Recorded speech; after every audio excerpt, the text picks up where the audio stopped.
soc tècnic de fruits de ponent, estem en una parcel·la d'Alcarràs, on, com podeu veure, està afectada per un fong patogen que es diu Armillaria, que ha fet que s'hagi mort un número considerable d'arbres.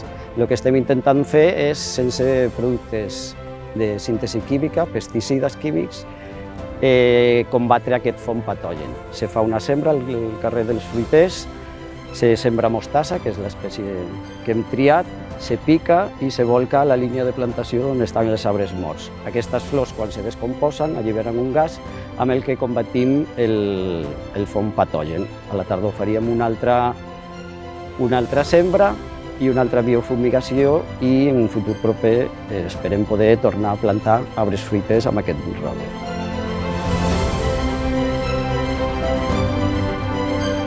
Assessoro en producció integrada per reduir l'ús de fitosanitaris.